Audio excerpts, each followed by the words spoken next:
은혜 받으실 하나님의 말씀은 마태복음 6장 11절 말씀입니다. 오늘 우리에게 일용할 양식을 주시옵고. 아멘.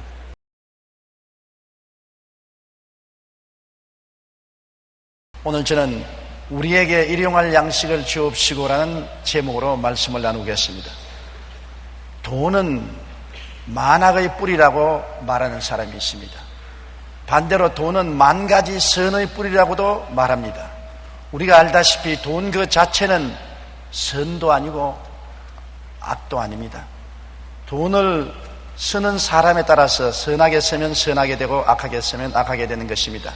돈이 악한 사람의 손에 들어가면 악한 수단이 되고 좋은 사람의 손에 들어가면 선한 수단이 됩니다.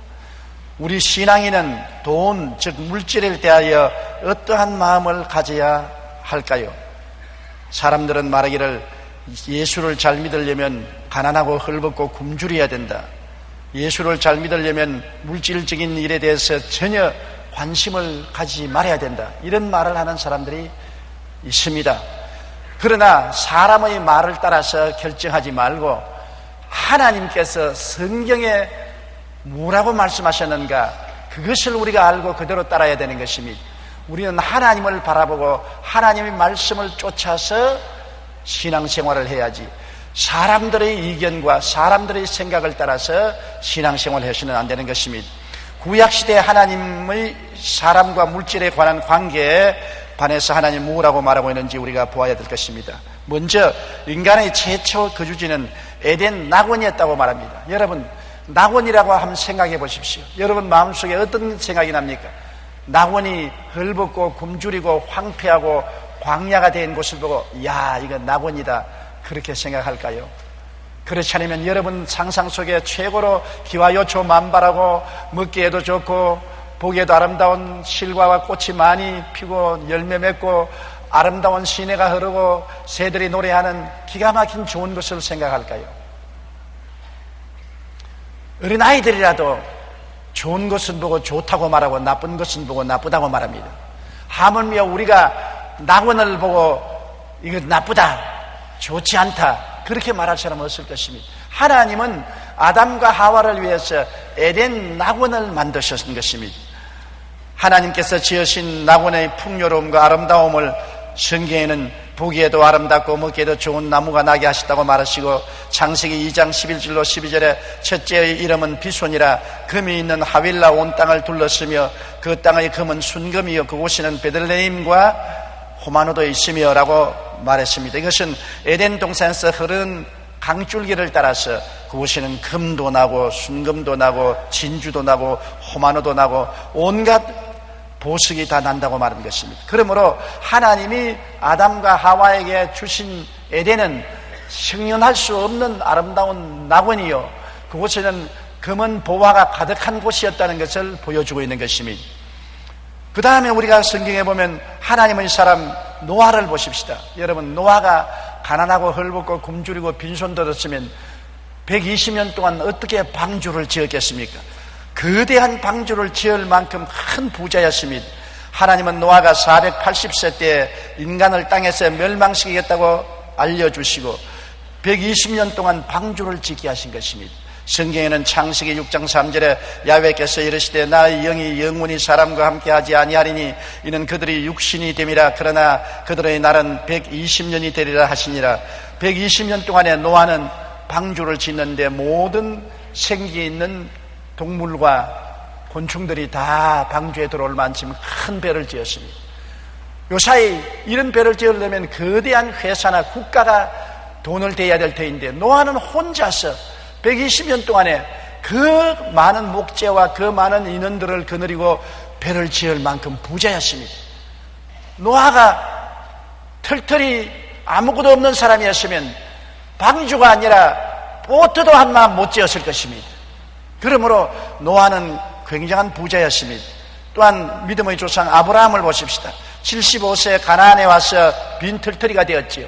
하나님께서 내 전토 친척 아비 집을 떠나 내가 내게 지시할 땅으로 가라고 해서 가나안 땅에 왔는데 큰 기근이 들어서 종들은 다 뿔뿔이 헤어지고 짐승 떼는 다 굶어 죽고 그 아내 사레와 조카 롯을 데리고 빈털터리가 되었습니다. 그래서 먹고 살기 위해서 애굽 땅으로 내려가서 설상가상으로 그 아내가 너무나 이쁘기 때문에 바로 왕에게 아내도 빼앗기고 인생의 가장 어두운 경험을 한 것이 아브라함입니다. 그러나 곧장 성경에 보면은 아브라함이 애굽에서 나올 때 금과 은과 짐승떼가 많았다고 그랬습니다. 창세기 13장 1절로 2절에 아브라함이 애굽에서 그와 그의 아내와 모든 소유와 롯과 함께 네겝으로 올라가니 아브라함에게 가축과 은과 금이 풍부하였더라.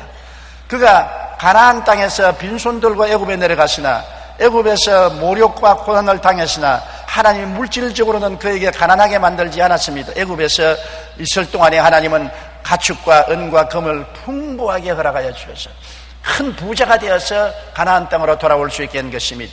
그는 가나안 땅에 살 동안에 얼마나 부자였던지 집에서 사병을 318명이나 거느렸습니다. 어려울 때 여러분 입 한 사람 들어주는 것만 해도 가정생활에 얼마나 도움이 됩니까?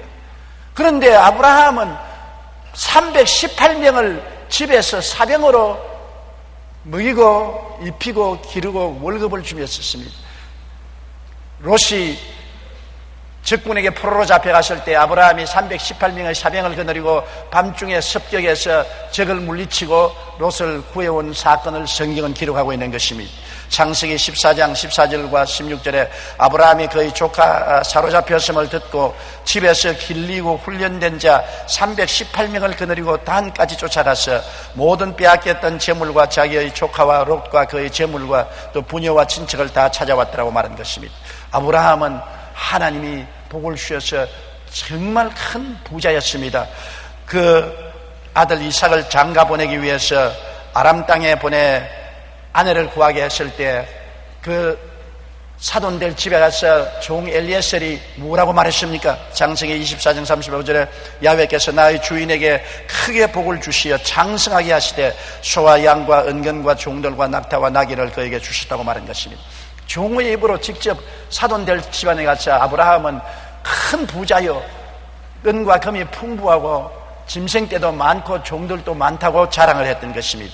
이와 같이 하나님의 사람들은 구약 성경에 보면은 그들의 삶 속에 고난은 많았으나 물질적으로 가난하지 않았습니다. 아브라함의 아들 이삭은 창세기 26장 12절로 14절에 보면 이삭이 그 땅에서 농사하여 그의 100배나 얻었고 야훼께서 복을 주심으로 그 사람이 장대하고 왕성하여 마침내 거부가 되어 양과 소가 떼를 이루고 종이 심이 많으므로 그렇게 말했습니다.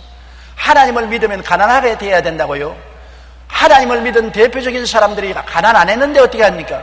아담과 하와도 가난하지 아니었고 노아도 가난하지 아니었고 아브라함도 가난하지 아니었고 이삭은 성경 말씀대로 왕성하여 마침내 거부가 되어 양과 소가 떼를 이루고 종이 심이 많았다고 말한 것입니다. 이삭의 아들 야곱은 외삼촌 집에 도망을 가서 20년 만에 고향에 돌아올 때 창세기 32장 10절에 말하기를 나는 주께서 주의 종에게 베푸신 모든 은총과 모든 진실함을 조금도 감당할 수 없사오나 내가 지팡이만 가지고 이 요단을 건넜더니 지금은 2때나 이루었나이다. 지팡이만 들고 형을 피해서 외삼촌 집으로 도망을 쳤던 야곱이 20년 만에 돌아올 때는 한때 두때 바다의 모래와 같은 많은 짐승을 거느리고 거부가 되어서 돌아오게 된 것입니다.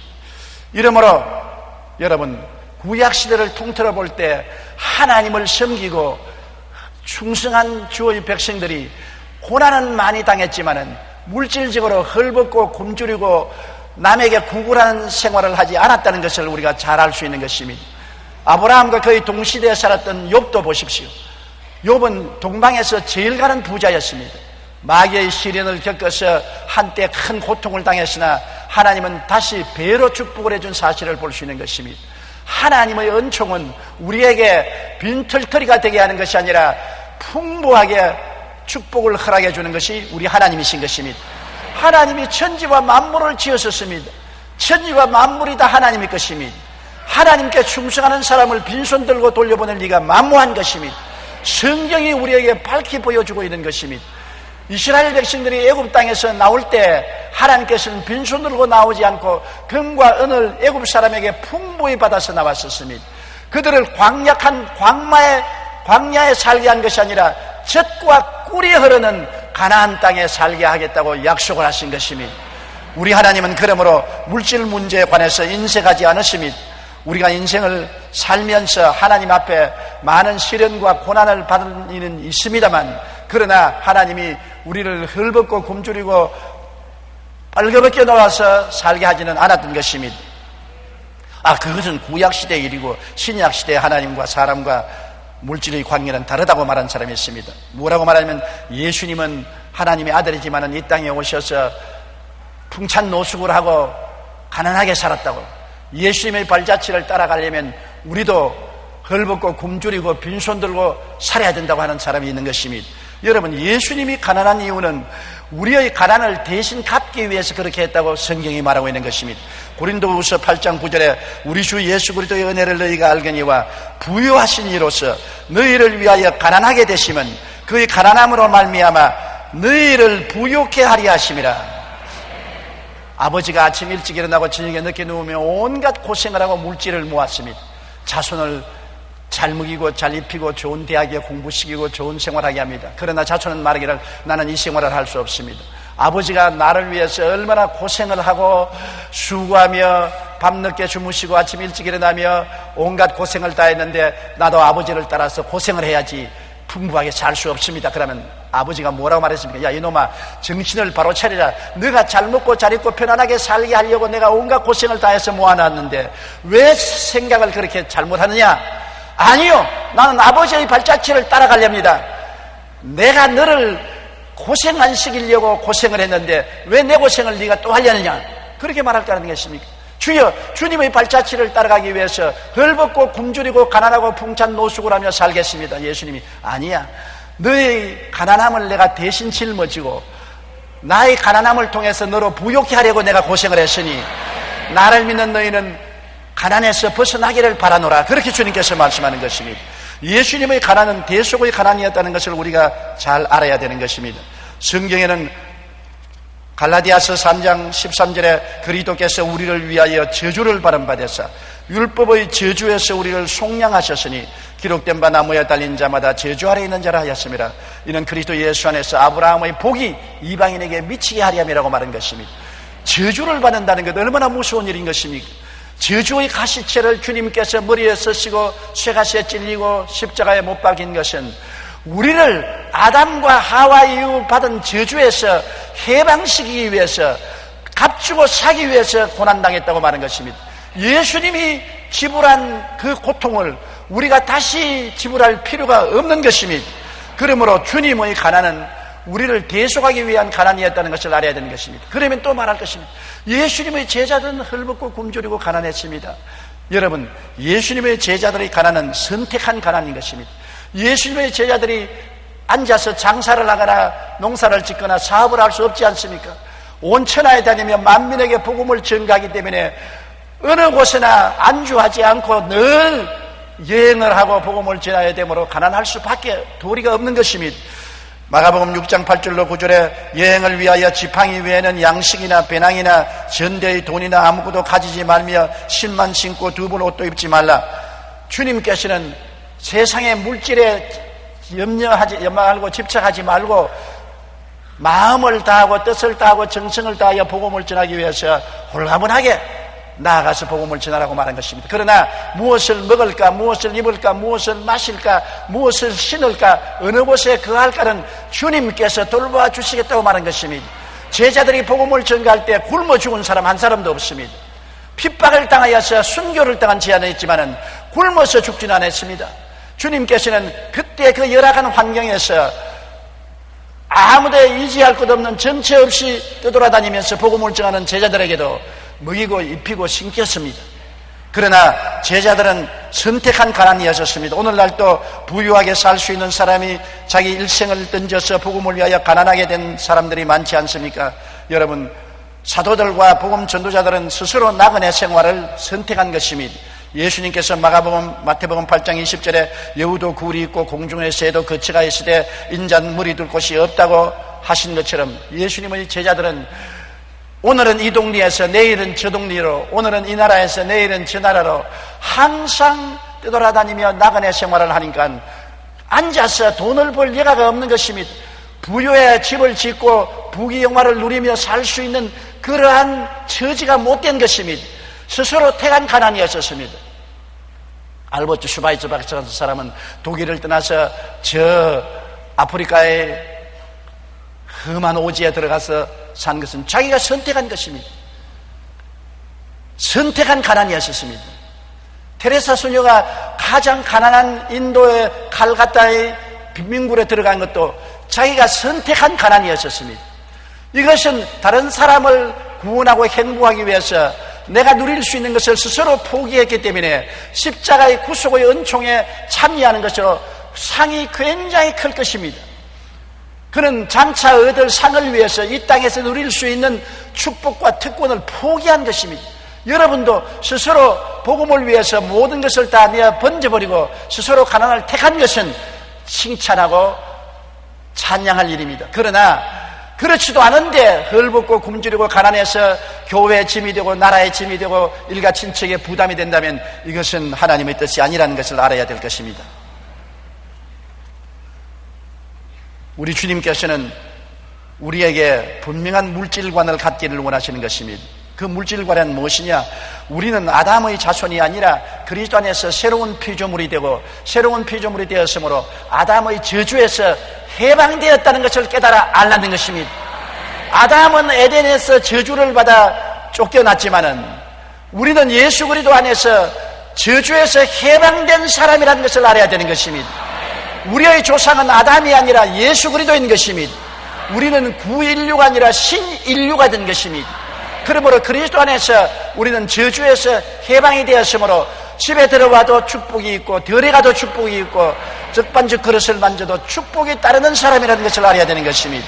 예수님의 축복을 받은 사람이라는 것을 주님께서 분명히 알기를 원하는 것입니다. 갈라디아서 3장 14절의 말씀처럼 예수 그리스도 안에서 아브라함의 복이 이방인에게 미치게 했다고 말한 것입니다. 예수님 안에 있으면 아브라함에게 하나님이 주신 복이 우리에게 따르게 된다고 말씀하신 것입니다. 우리 예수 믿는 사람 고난이 없다는 말은 안 했습니다. 고난이 없는 것이 아니라 고난조차도 복의 열매를 종국에서 맺게 하겠다는 것입니다. 야고보서 5장 11절에 보라 인내하는 자를 우리가 복되다 하나니 너희가 욥의 인내를 들었고 주께서 주신 결말을 보았거니와 주는 가장 자비하고 긍휼히 여기시는 자니라. 욥은 크게 시험을 당하고 고난을 입었었으나 나중에 하나님이 배로 축복해 준 것처럼 고난도 결국에는 우리의 신앙을 높여주고 결과로 하나님의 축복을 받을 수 있는 그릇이 되게 만들어준다는 것입니다. 그러므로 성경에는 일용할 양식을 달라고 기도하라고 하나님께서 말씀한 것입니다. 일용한 양식을 얻기 위해서 여러분 기도할 때 하나님 우리에게 밥만 먹여 주시옵소서 기도합니까? 여러분이 일용한 양식을 얻기 위해서는 직업이 있어야 되지요. 직업을 구하기 위해서는 교육을 받아야 되지요. 일용한 양식을 얻기 위해서는 집이 있어야지요. 입고 나갈 옷이 있어야지요. 타고 다닐 자동차가 교통수단이 있어야 되지요. 컴퓨터가 있어야 되지요. 핸드폰이 있어야 되지요. 요사이 일용할 양식을 얻으려면 준비할 것이 얼마나 많습니까? 사람들은 생각하기를 일용할 양식이라니까 하루 삼시세끼 밥만 먹여주는 것이 일용할 양식이라고 하는데 밥벌이 하자면 모든 준비가 필요한 것입니다. 벌써 어린아이 때부터 밥벌이 하자면 유치원에 나가고 초등학교, 중등학교, 고등학교, 대학교 직업훈련을 받아야 되는 것입니다. 이러므로 일용할 양식이라는 것은 우리가 살아가는데 필요한 모든 것을 말하는 것입니다. 여러분 오늘 교회 오는데 교통수단을 이용해서 오셨지 않습니까? 그것도 일용할 양식입니다.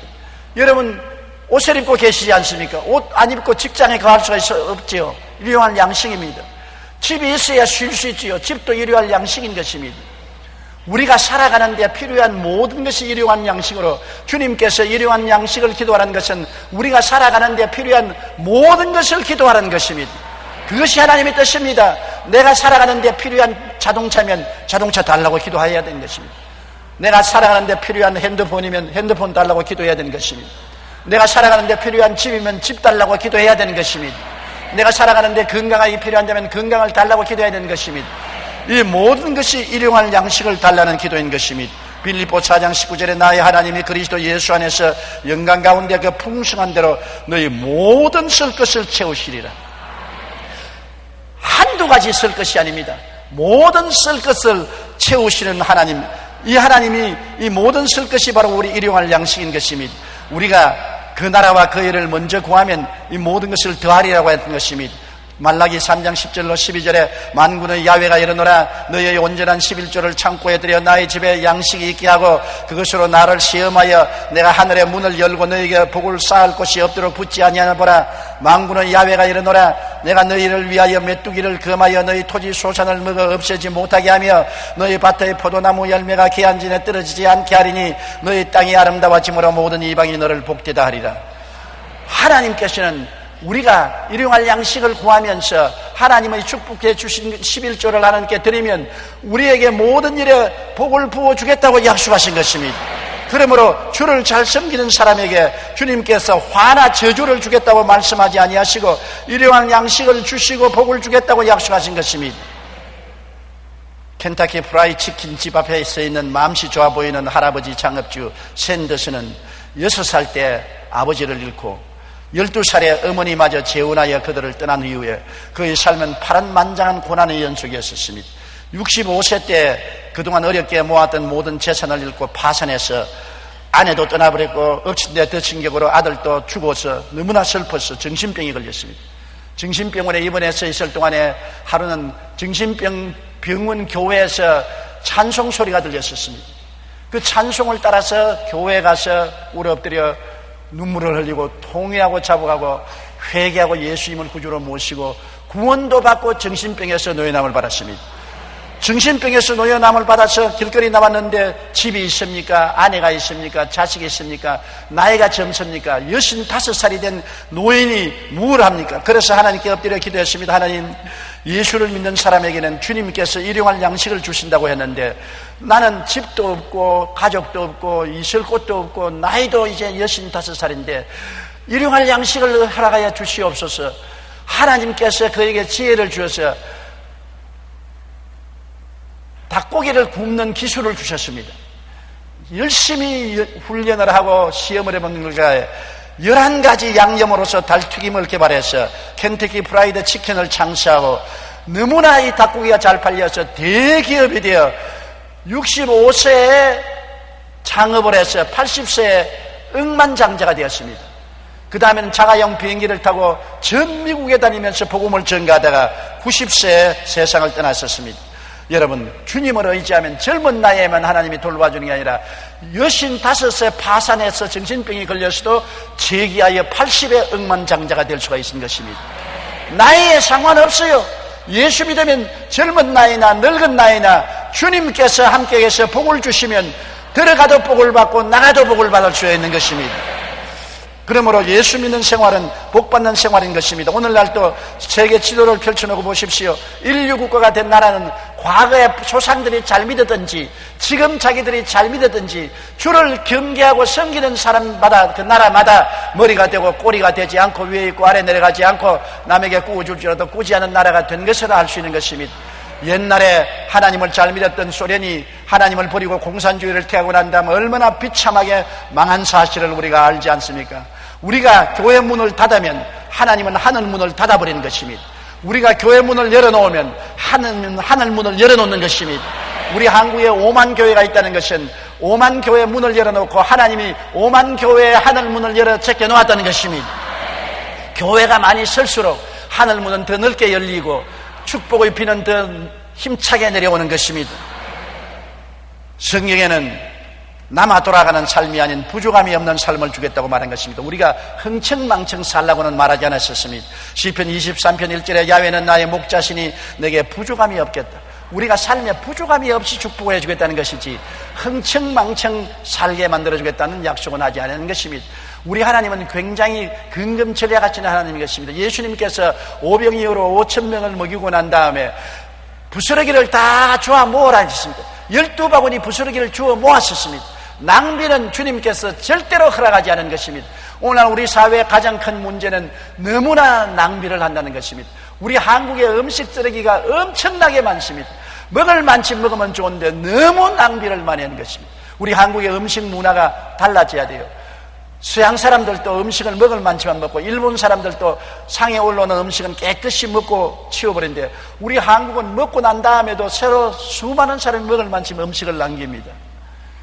옛날에 우리가 군대에 갔을 때 누구든지 식당에서 일한 사람 손 들어보라 그러니까 동료들 가운데 몇 사람이 손을 들었어요. 그러면 군 식당에서 일하기 위해서 무슨 일을 했냐니까 남은 음식 먹고 남은 찌꺼기에 밥을 걷어내는 젓가락질을 했다고 합니다. 하도 음식을 먹고 많이 남겨놓으니까 그걸 부엌에서 도로 다른 사람 상 차릴 때 밥풀 떨어진 것 젓가락으로 건져냈다는 것입니다. 그것도 음식 만드는 기술이라고 자랑을 했습니다. 그만큼 낭비 생활이 우리 한국에 많다는 것입니다. 먹을 만큼 먹고 입을 만큼 입어야 되는 것입니다. 여러분께서도 이제 가을이 닥쳐오면 옷장을 열어보고 남아 돌아가는 옷은 다 정리해서 이웃하고 나누어 주십시오. 신발도 남아 돌아가는 것을 다 나누어 주십시오. 나누어 줘야 새 것이 들어오는 것입니다. 낡은 것 자꾸 가지고 있으면 새 것이 안 들어오는 것입니다. 시편 34편 9절로 10절에 너희 성도들아 야훼를 경외하라. 그를 경외하는 자에게는 부족함이 없도다. 젊은 사자는 궁핍하여 줄일지라도 야훼를 찾는 자는 모든 좋은 것에 부족함이 없으리로다.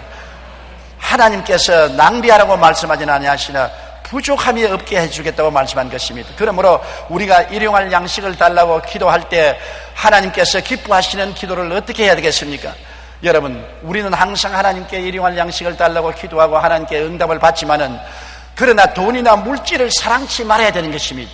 디모데전서 6장 10절에 돈을 사랑함이 일만하의 뿌리가 되나라고 말했었으며 히브리서 13장 5절에 돈을 사랑하지 말고 있는 바를 족한 줄로 알라고 말했었으며 마태복음 6장 24절에 한 사람이 두 주인을 섬기지 못할 것이니 혹 이를 미워하고 저를 사랑하거나 혹 이를 중히 여기고 저를 경히 여김이라 너희가 하나님과 재물을 겸하여 섬기지 못하느니라. 하나님은 질투하는 하나님인 것입니다. 하나님을 겸하게 섬기지 못하고 하나님보다도 물질을 더 사랑하면 하나님은 심히 질투하시는 하나님이신 것입니다.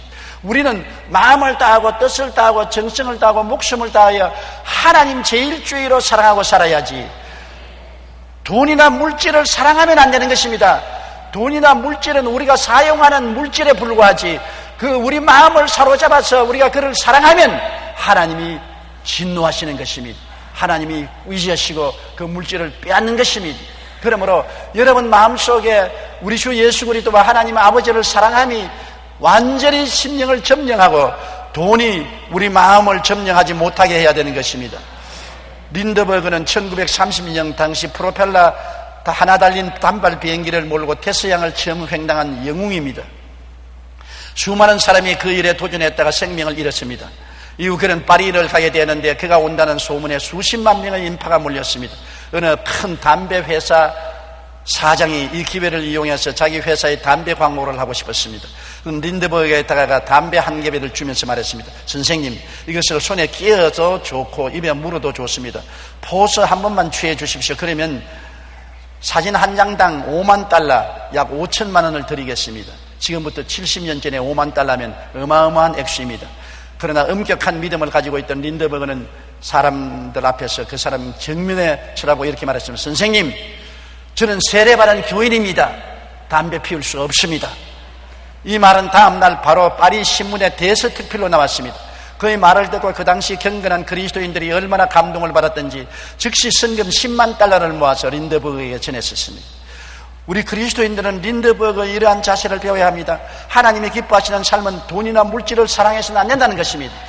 요사이 엉터리 신자 같으면 담배 한 개피 드는데 5만 달러 준다면 10개피 들 사람 굉장히 많을 것입니다. 얼마든지 들죠. 내가 안 피우고 포수만 취하는 것인데 나쁠 게 뭡니까? 포수 취해드리지요. 린드버그에 배워야 되는 것입니다. 아니요, 나는 세례받은 그리스도 신자입니다. 나는 담배를 피지 않으므로 포수 잡을 수가 없습니다. 5만 달러의 돈에 넘어가지 않았을 것입니다. 돈을 사랑해서 시도 때도 없이 하나님의 이름을 망령되이 부르고 하나님에게 등을 돌리는 일이 비일비재한 오늘날 우리들에게는 린드버그의 생애는 귀감이 되고도 남음이 있는 것입니다. 우리가 물질의 유혹 앞에서 당당하게 설 수 있어야 되는 것입니다. 그리고 하나님과 이웃을 섬기기 위해서 물질을 써야 되는 것입니다. 물질의 소유주가 아닌 청지기로서 하나님의 뜻을 쫓아 나누어 주기를 위해 물질을 가져야만 되는 것입니다. 물질을 내가 소유한 것이 아닙니다. 물질을 주시니도 하나님이시요 그를 통해서 사용하시니도 하나님인 것입니다. 하나님께서 우리에게 부족함이 없이 주셨으면 그 물질을 하나님의 청지기로서 우리가 사용하고 하나님이 원하신 대로 써야 되는 것입니다. 11조 드리고 선교금 드리라면 드리고 이웃에 나눠주라면 주고 하나님이 명령하신 데 따라서 우리가 물질을 사용해야 되는 것입니다. 물질은 우리 것이 아닙니다. 하나님 것입니다. 하나님이 주신 것 우리가 잠시 맡아서 청지기로서 하나님 시키는 대로 나누어 주기 위한 물질인 것입니다. 사도행전 20장 35절에 주는 것이 받는 것보다 복이 있다고 말했습니다. 누가복음 6장 38절에 주라 그리하면 너희에게 줄 것이니 곧 후회되어 누르고 흔들어 넘치도록 하여 너희에게 안겨주리라. 너희가 헤아리는 그 헤아림으로 너희도 헤아림을 도로 받을 것임이라. 그러므로 주는 자가 복이 있고 주면 돌아옵니다. 그것이 하나님이 세우는 법칙인 것입니다. 우리가 산을 향하여 고함을 치면 저쪽 산에서 산울림이 울려오듯이 물질을 주면은 하나님이 그를 통해서 돌려주시는 것입니다. 돌려줄 것이요 후회되어 눌러서 흔들어서 넘치게 해서 안겨주라고 말하는 것입니다. 얼마나 많은 축복이 다가오는 것입니까? 오늘 세계적으로 물질적으로 복을 많이 받은 미국이 가장 원조를 많이 하고 있는 것입니다. 원조를 많이 한 것만큼 미국이 복을 받는 것입니다. 우리 한국도 온 세계에 더 많은 원조를 해야 되는 것입니다. 우리가 여력이 있는 대로 원조를 많이 하면 많은 축복으로 하나님이 우리에게 갚아주는 것입니다. 사람들은 북한에 수해를 당했는데 원조를 보낸다고 굉장히 비난을 한 사람도 있습니다. 몰라서 그렇습니다. 여러분, 우리가 정치적으로나 사상적으로는 북한하고 같지 않지만은 북한에 있는 사람은 우리와 같은 동포들인 것입니다. 그들이 헐벗고 굶주릴 때 우리가 등을 돌려서는 안 되는 것입니다. 우리가 먹던 빵이라도 나누어 먹어야 되고 입던 옷이라도 나누어 입어야 되는 것입니다. 이것이 사랑의 실천인 것입니다. 말과 입으로만 사랑하지 말고 행동으로 사랑할 때 그곳에 그리스도의 복음이 묻혀 들어가는 것입니다. 사랑만큼 우리 사람의 마음을 녹이고 마음문을 열어놓는 힘은 없습니다. 말만 가지고 사랑하면 누가 우리 마음문을 열어놓겠습니까? 고난당하고 어려울 때 도움을 베풀면 어떠한 완악한 마음도 부드러워지고 녹아지고 깨어지게 되는 것입니다. 사랑을 베풀기 위해서 물질을 사용해야 되는 것입니다. 이러므로 우리는 물질을 가지고서 내 스스로 혼자 살겠다고 해서는 안 되는 것입니다. 우리는 우리의 삶에 굉장히 근검절약하지만은 이웃을 위해서 사용할 때는 듬뿍 사용할 수 있어야만 되는 것입니다. 미국의 존 머레이는 검소한 생활로 부자가 된 사람입니다. 아끼고 전략해서 부자가 된 사람입니다. 어떤 할머니 한 사람이 구제금을 요구하러 갔었습니다. 근처에 있는 초등학교가 낡아서 학교를 새로 짓는 구제위원회 위원으로서 그 할머니가 부자인 존 머레이 씨에게 찾아가니까 그가 서재에서 글을 읽고 있는데 촛불 2개를 켜놓고서 글을 읽고 있다가 할머니가 오니까 하나를 꺼버리거든요. 그 할머니가 아이고 이 깍쟁이 봐라. 나 만나고 이야기하는 동안에 촛불 2개 중에 하나를 꺼버리니 이 사람에게 뭐 구제물자 달라고 할 수 있겠느냐. 그러나 교황 말씀이 말을 해야 되겠다고 어떻게 오셨습니까? 그러기에 이 근처에 있는 초등학교가 낡아서 새로 짓기 위해서 위원회에서 모금을 하러 왔습니다. 그러니까 아유 모금 해드려야지요. 그러면서 당장 수표를 끄집어내서 5만 달러를 적습니다. 깜짝 놀랐습니다. 아니 어떻게 5만 달러나 주십니까? 내가 들어오니까 촛불 2개 켰다가 하나를 불어버리는 양반이 어떻게 5만 달러나 줍니까? 그러니까 웃으면서 책을 읽을 때는 눈이 잘 안 보이니까 촛불 2개가 필요하지만은 대화할 때는 촛불 하나만 있어도 대화할 수 있지 않습니까? 2개 켤 필요가 없지 않습니까? 나는 이렇게 근검절약해서 모은 돈을 좋은 일을 위해서 쓴답니다. 그렇게 말했습니다. 자기의 생활에 근검절약한 사람이 남의 일에도 많이 헌금할 수 있고 도와줄 수가 있는 것입니다. 자기가 흥청망청 다 써버리면 남에게 도와줄 돈이 없지 않습니까? 그러므로 우리의 하나님이 주시는 축복을 우리는 남과 나누기 위해서 근검절약해야 되는 것입니다. 항상 우리의 삶에 심고 거두는 법칙을 잊어서는 안 되는 것입니다. 갈라디아서 6장 7절에 스스로 속이지 말라. 하나님은 업신여김을 받지 아니하시나니 사람이 무엇으로 심든지 그대로 거두리라. 심어야 거두는 것입니다. 심지 아니하면 아무것도 못 거둬요.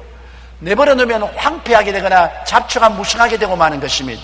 고린도후서 9장 8절로 9절에 하나님이 능히 모든 은혜를 너희에게 넘치게 하시나니 이는 너희로 모든 일에 항상 모든 것이 넉넉하여 모든 착한 일을 넘치게 하리 하심이라. 기록된 바 그가 흩어 가난한 자들에게 주었으니 그 의가 영원토록 있느니라 함과 같으니라. 심고 거두는 법칙을 시행하면 모든 일에 항상 모든 것이 넉넉하게 된다고 말하는 것입니다. 왜? 착한 일을 할 수 있게 하기 위해서. 그러므로 모든 일이라고 말하는 것입니다. 우리의 삶 전체 하나님께서 모든 은혜를 주셔서 모든 일에 항상 봄, 여름, 가을, 겨울 할 것 없이 항상 모든 것이 넉넉하여 모든 착한 일을 넘치게 하려 함이라. 이것이 우리 예수 믿는 사람들이 긍정적이고 적극적인 사고방식을 가져야 되는 것입니다. 나는 없어요, 나는 안 돼요, 나는 빈손 들었어요, 나는 못해요. 그렇게 말하는 사람은 항상 가난을 벗어날 수가 없는 것입니다. 가난 그 자체는 선한 덕이 아닙니다. 가난은 하나님이 원치 아니하는 것입니다. 가난은 죄 때문에 온 저주 중에 하나인 것입니다. 그러나 가난해도 비굴하지 않고 주님 안에서 긍정적으로 사는 마음은 선한 마음인 것입니다. 하나님은 자원해서 가난하게 되는 것은 크게 상급을 주시지만은 게을러서 가난하고 저주받아 가난한 것은 원치 아니하는 것입니다. 부자라고 나쁜 것이 아닙니다. 무조건 부자면 나쁘다고 생각하는데 움켜쥐고 나눌 줄 모르는 탐욕적인 마음이 나쁜 것이지 부자라고 나쁜 것이 아닙니다. 마음에 주님 모신 청지기 삶에서 물질이 많으면 많을수록 많이 나눌 수 있기 때문에 좋은 것입니다. 부자가 되어서 많은 사람에게 나누어 주고 많은 사람에게 직업을 주고 많은 사람의 삶을 도와준다면 부자가 많으면 많을수록 좋은 나라가 되는 것입니다. 그러므로 우리 예수 믿는 사람은 모든 일에 항상 모든 것이 넉넉하여 모든 착한 일을 넘치게 할 수 있어야만 되는 것입니다. 수해가 나서 이웃이 죽어가는데도 한 푼도 도와줄 수 없는 가난병이가 된다면 우리가 무엇을 사랑을 베푼다고 말하겠습니까? 전염병이 창궐해서 죽어가는 나라가 있는데 우리가 약 한 상자도 보낼 수 없는 가난하다면 무슨 사랑을 전할 수가 있겠습니까? 무엇이 우리에게 있어야 사랑을 표시할 수 있는 것입니다. 그러므로 우리 것을 나누기 위해서 우리는 하나님께 복을 받아야 되는 것입니다. 하나님께 받아서 누리고 나누는 여러분 되시기를 주님 이름으로 축원합니다. 우리 고개 숙여 기도드리겠습니다. 살아계신 할아버지 하나님, 아버지께서 아담과 하와에게는 에덴 낙원을 주셨고 구약시대에 우리 예수 믿는 선조들은 모두 다 고난은 있었으나 물질적으로는 크게 부유하고 풍성했습니다. 우리 주 예수님은 오셔서 우리를 새 인류로 만드실 때 저주와 가난에서 해방시키는 역사를 해 주셨습니다. 우리 아버지 하나님, 우리가 자원해서 가난해질 수는 있으나 아버지 하나님, 우리가 게을러서 일하지 못해서 저주받아서 가난한 것은 주께서 원치 않은 것을 알게 하여 주시옵소서. 항상 주님 앞에 엎드려 기도할 때마다 일용할 양식을 구하게 도와주시옵소서. 일용할 양식을 구하는 것은 우리 모든 삶에 필요한 것을 구하는 것이오니 집도 자동차도 전화기도 옷도 신발도 직업도 교육도 다 일용할 양식에 속한 것이므로 매일같이 일용할 양식을 구하여 모든 일에 항상 모든 것이 넉넉하여 그 결과 모든 착한 일을 넘치게 하는 우리 성도들이 되게 도와주옵소서. 예수님 이름으로 기도드리옵나이다. 아멘.